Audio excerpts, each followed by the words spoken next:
Hi this is Nagendra from NS cube channel. ఈ రోజు మన టాపిక్ వరల్డ్ వార్ 3 వస్తుందా లేదా అనే విషయం కోసం. యాక్చువల్ గా వరల్డ్ వార్ 3 అనేది ఎందుకు ఇంత భయపడుతున్నారంటే, మానవుడు నాగరికత తెలుసుకున్న తర్వాత చాలా యుద్ధాలే జరిగాయి.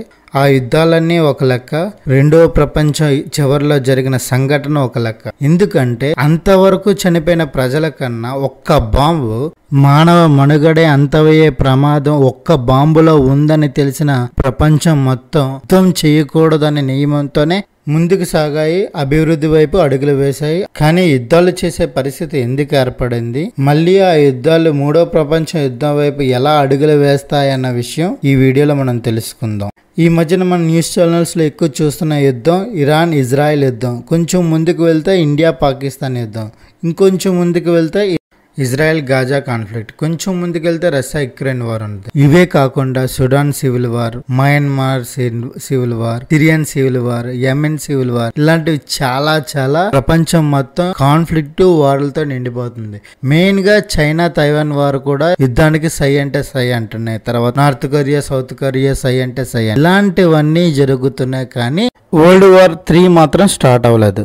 ఎందుకు వరల్డ్ వార్ 3 స్టార్ట్ అవ్వలేదంటే, ఇవన్నీ చిన్న యుద్ధాలు. ఒక వరల్డ్ వార్ 3 అంటే వరల్డ్ వార్ 1 and 2 అయిన తర్వాత అక్టోబర్ 24, 1945 వరల్డ్ వార్ 2 తర్వాత UN అనే సంస్థను ఏర్పరచుకున్నాం, యునైటెడ్ నేషన్స్ అని. అందులో 6 విభాగాలు ఉన్నాయి: General Assembly, Security Council, Economic and Social Council, Trusteeship Council and International Court of Justice, 6th one secretary. 1945 నుండి 2025 వరకు వరల్డ్ వార్ 3 రాకుండా UN చాలా విధాలుగా ప్రయత్నించింది. అంటే 80 సంవత్సరాలు సక్సెస్ అయిందనే చెప్పాలి. నెక్స్ట్ UN అనేది ఇప్పుడు పాతబడిపోయింది. ఎందుకు అంటే అక్కడ ఓన్లీ చర్చలు మాత్రమే జరుగుతున్నాయి, దాన్ని ఎవరు ఖాతరు చేయట్లేదు అనేది జగమెరిగిన సత్యం. ఎందుకు అంటే దానికి చాలా రీజన్స్ ఉన్నాయి. ఆ రీజన్స్ అన్ని ఈ వీడియోలో మనం చెప్పుకోలేం, పార్ట్లుగా మనం చెప్పుకుందాం. జియో పాలిటిక్స్ అనేది ఎందుకు ఎంత అవసరం అనేది ఈ ప్రపంచానికి కాదు, మనకు కూడా మన నిత్య అవసరాలు పెరగడానికి తగ్గడానికి జియో పాలిటిక్స్ అనేది చాలా కీలక పాత్ర వహిస్తాయి. కాబట్టి ప్రతి ఒక్కరూ ఈ వీడియో చూడాల్సింది, దాన్ని లైక్ చేయాల్సిందిగా నేను కోరుకుంటున్నాను. ఇంతే కాదు, జియో పాలిటిక్స్ లో చాలా వీడియోలు సిరీస్ బై సిరీస్ నేను చేస్తుంటాను. ఓకే, ఇప్పుడు ఈ వరల్డ్ వార్ 3 కాన్సెప్ట్ లో మనం ఫస్ట్ గా మాట్లాడుకుంది ఆటం బాంబు వల్ల సెకండ్ వరల్డ్ వార్ ఆగింది, థర్డ్ వరల్డ్ వార్ కూడా ఆగుతుంది. 100% నేను చెప్పగలను, వరల్డ్ వార్ 3 అనేది ఇప్పుడే వచ్చే పరిస్థితులే లేవు. ఇలాంటి 100 యుద్ధాలు జరిగినా కూడా వరల్డ్ వార్ 3 అనేది రాదు. అది మరి యుద్ధాలు జరుగుతున్నాయి కదా, రాకుండా ఎందుకు లేదు అనే నీ డౌట్ ఏంటంటే, నేను ఒక రకంగా చెప్పగలను, ఇది వరల్డ్ వార్ 3 కాదు, వరల్డ్ వార్ 3 రూపం అని భయపెట్టి చేస్తున్న వ్యాపారం. సింపుల్ ఎగ్జాంపుల్ చెప్తాను చూడండి. 3.5 years నుంచి రష్యా యుక్రెయిన్ యుద్ధం జరుగుతుంది. యుద్ధంలో ఎవరు గెలిచారు అంటే ఈ రోజు వరకు కూడా ఎవరు గెలిచారు అనేది ఎవరికి తెలియదు. దానికి తగ్గ కారణాలు ఏంటో మనం విశ్లేషిద్దాం. ఫస్ట్ ఆఫ్ ఆల్, ఈ యుద్ధానికి మెయిన్ పెట్టుబడి యుక్రెయిన్ దగ్గర రష్యాని ఎదుర్కొనే శక్తి లేదు. ఎందుకంటే రష్యా దగ్గర ఆటం బాంబ్ ఉంది, యుక్రెయిన్ దగ్గర లేదు. అయినా పోరాడుతుంది అంటే దానికి కారణం, దాని వెనకతల ఎవరో ఉంది, దాని ఎవరో తెలుసు, నాటో ఉంది. నాటో వెనకతల ఎవరు ఉంది? అమెరికా ఉంది. రష్యాకి ఎవరు సపోర్ట్ ఉంది? ఇండియా చైనా ఉన్నదని అందరికీ తెలిసిన విషయమే, దాని గురించి పక్కన పెట్టండి. ఇక్కడ ఇంకొక విషయం ఏంటంటే, మీ అందరికీ తెలియని చాలా సీక్రెట్ ఏంటంటే, అమెరికా అండ్ నాటో వెనకాతల ఒకటి సూపర్ పవర్ ఉంది, దాని పేరు డీప్ స్టేట్. చాలా మందికి తెలుసు, అది నోరిప్పరు కూడా. ఓకే, ఈ డీప్ స్టేట్ అనేది ఏంటి అనేది చాలా పెద్ద సబ్జెక్ట్. ఎక్కడితో ఆ వీడియోలో చెప్పడం చాలా కష్టం కాబట్టి నెమ్మదిగా వీడియోలు రాగున్న ఈ వీడియోస్లో నేను ఎక్స్ప్లెయిన్ చేయడానికి ప్రయత్నిస్తాను. ఓకే, ఇప్పుడు యుక్రెయిన్కి అమెరికా ఏమిచ్చిందో ఫస్ట్ తెలుసుకుందాం. ఏంటంటే military aid weapons, Abraham tanks, drones, anti drone systems, training programmes ఎలా చేయాలి, ఇవి కాకుండా ఫుడ్, మెడికల్ ఎక్స్పెన్సెస్ ఇవన్నీ కలిపి ఆల్మోస్ట్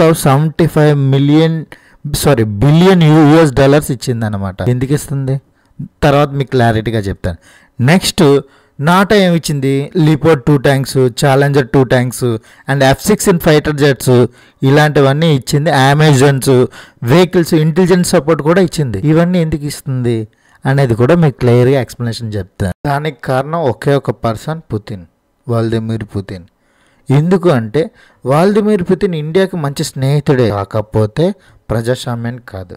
ఆయన ఒక డిక్టేటర్షిప్లా ప్రవర్తిస్తున్నాడని ప్రతి ఒక్కరు భావిస్తున్నారు, ఇంక్లూడింగ్ ఇండియాలో చాలామంది కూడా. దానికి చాలా రీజన్స్ ఉన్నాయి, దానికి సపరేట్ వీడియో నేను క్లారిటీగా చెప్తాను. దానికోసం వ్లాదిమిర్ పుతిన్ కోసం డైరెక్ట్గా ఒక సపరేట్ వీడియో చేస్తాను. సింపుల్గా చెప్పాలంటే ప్రజాస్వామ్యంలో అమెరికా లాంటి కొన్ని దేశాల్లో ఏంటంటే 2 సార్లు మాత్రమే ప్రెసిడెంట్ ఎలక్షన్స్లో నిలబడాలి, గెలిచిన తర్వాత 2 సార్లు మాత్రం ఉండాలి. థర్డ్ టైం గెలవడానికి లేదు, ఎలక్షన్లో నిలబడడానికి కూడా లేదు. ఏం చేశారంటే 2036 వరకు ఆయనే ప్రెసిడెంట్ ఉండేలాగా ఒక రూల్ తీసుకొచ్చాడనమాట. ఇది ప్రజాస్వామ్యకి విరుద్ధం అని చెప్పి ప్రజాస్వామ్యం మీద మేము గెలవాలని పోరాటం చేస్తుంది అమెరికా అండ్ నాటో. కానీ ఇక్కడ వ్యాపారం జరుగుతుందని చెప్పాను కదా, వరల్డ్ వార్ 3 రూపంలో జరుగుతుందంట వ్యాపారం. సింపుల్గా ఏం చేస్తుంది, $75 బిలియన్ అమెరికా అండ్ నాటో కలిపి యుక్రెయిన్కి ఇచ్చాయి. ఎందుకు ఇచ్చాయి? అక్కడ 100 సంవత్సరాలు తగ్గ ఆహారాన్ని, వస్తువులని ఫ్రీగా తీసుకెళ్ళిపోవచ్చు ఈ యుద్ధం రూపంలో. నువ్వు ఏ ఆధారం లేకుండా ఎలాగా అమెరికా నాటో మీద అబాండాలు వేస్తున్నావు, యుక్రెయిన్ నుంచి ఎలా తీసుకోదని నువ్వు అనుకుంటావు అంటే అక్కడే ట్రంప్ ముఖంలో కాలేసినట్టే. సింపుల్గా చెప్పాలంటే క్లారిటీగా ఆలోచించండి. సేమ్ ఇదే సిచ్యువేషన్లో ఇండియా పాకిస్తాన్ యుద్ధం కూడా జరిగింది. పాకిస్తాన్కి అమెరికా ఏమిచ్చింది? $4 బిలియన్ IMF రూపంలో ఇచ్చింది. అప్పుగా మాత్రమే ఇచ్చింది, డైరెక్ట్గా ఎందుకు ఇవ్వలేదంటే మీరే ఆలోచించుకోండి. పాకిస్తాన్ ఇప్పుడున్న సిచ్యువేషన్ ఏముంది, అదే యుక్రెయిన్ ఉన్న సిచ్యువేషన్ ఏంటి? యుక్రెయిన్ మ్యానుఫ్యాక్చరింగ్లో కానీ లేకపోతే ఫుడ్ విషయంలో కానీ ఎరువులు కానీ ఇలాంటి సప్లై చేయగలదు. అదే పాకిస్తాన్ అయితే సప్లై చేయలేదు. కావాలంటే మీరు జియోగ్రఫికల్గా ఒకసారి అన్ని చెక్ చేసుకునే మీరు చూడండి అనమాట. సింపుల్గా చెప్పాలంటే అమెరికా ఒక గుంటనక్క దేశం అని చాలామంది భావిస్తారు, దాదాపుగా అది నిజం కూడా. అమెరికన్ మైండ్ సెట్ ఎలా ఉంటుందంటే ఈ ప్రపంచం మొత్తం మేమే కాపాడుతున్నాం, మా మాట తప్పించి మా మాటే శాసనం అనే విధంగా వాళ్ళు ప్రవర్తిస్తారు. కొలోనియన్ మైండ్ సెట్ అని అందరినీ భావిస్తారు. అలా విధంగా లేకపోతే వాళ్ళ మీద శాంక్షన్ వేసి ఆ దేశాన్ని ఆర్థికంగా ఇబ్బంది పెట్టి లొంగ తీసుకుంటుంది. రెజిమ్ చేంజ్ చేసి మరలా అక్కడ సామవేద దండోపాయాలు ఉపయోగించి ఒక పప్పెట్టు దేశంగా అమెరికాకు ఒక పప్పెట్టు దేశంగా ఉంచుకునేలాగా ట్రై చేస్తుంది. అలా ఒక దేశం తర్వాత ఒక దేశం, ఒక దేశం తర్వాత ఒక దేశం వచ్చి ఇప్పుడు ఉక్రెయిన్ వచ్చిందని. 3 సంవత్సరాల నుంచి రష్యా యుక్రెయిన్ యుద్ధం జరుగుతున్న అమెరికా ఇన్వాల్వ్ అయినా నాటో ఇన్వాల్వ్ అయినా ఇది ప్రపంచ యుద్ధం వైపు ఎందుకు అడుగులు వేయదంటే దానికి ఒకే ఒక కారణం, మీకు ముందుగానే చెప్పినట్టు ఆటం బాంబ్. అదేంటి ఆటం బాంబ్ వస్తే ప్రపంచం నాశనం అయిపోతుంది అంటారంటే కాదు, ఆటం బాంబ్ వల్లే ఈ ప్రపంచం ఇంకా సేవ్ అయింది. మీరు ఆలోచించండి, world war 1 and world war 2లో ఆటం బాంబ్ లేదు. వరల్డ్ వార్ 2 లాస్ట్లో అమెరికా జపాన్ మీద ఆటం బాంబ్ ప్రయోగించిన తర్వాత ఈ ప్రపంచం అంతా ఏకమయ్యి ఇంకా యుద్ధం వద్దనే అనుకున్నా. ఎందుకంటే అంత ఇంపాక్ట్ చేసింది కాబట్టి. అలాంటి ఇంపాక్ట్ 100 రెట్లు ఎక్కువ ఉన్న ఆటం బాంబ్స్ దాదాపుగా 2000 పైగా రష్యా దగ్గర ఉన్నాయి. ఈ ప్రపంచం మొత్తం చిటికలో నాశనం అయిపోద్ది. అలాంటప్పుడు అమెరికా ఎందుకు యుద్ధం చేయాలనుకుంటుంది? కానీ ఇక్కడ డ్రామా నేను ఆల్రెడీ చెప్తున్నట్టు ఇది ఒక బిజినెస్ అన్నాను కాబట్టి ఆర్థికంగా రష్యాని ఎదగకుండా చేయడానికి అమెరికా చేస్తున్న కుట్ర అనేది వాస్తవం. అమెరికా ఇలా చేయడం ఇది మొదటిసారి కాదు. తన పవర్ను ఉపయోగించుకొని 2వ ప్రపంచ యుద్ధం తర్వాత చాలా దేశాల మీద ముందే ఎక్స్ప్లెనేషన్ చేసినట్టు ఆర్థికంగా లొంగపరుచుకొని సామవేద దండోపాయాలతో రెజిమ్ చేంజ్ చేసి అక్కడ ప్రభుత్వాన్ని ఒక పప్పెట్టు దేశంగా నిలబెట్టుకోవడమే అమెరికా లక్ష్యం. ఇలాంటి వీడియోస్ ఇంకా నేను ముందు చాలా వీడియోస్ చేస్తాను. అమెరికా కోసమే కాదు, చాలా దేశాలు ఏ తప్పులు చేసి ఎలా లొంగాయి, ఈ ప్రపంచం ఎందుకు ముందుకు వెళ్తుందనే విషయాలు నా విశ్లేషణ ద్వారా నేను చెప్తాను.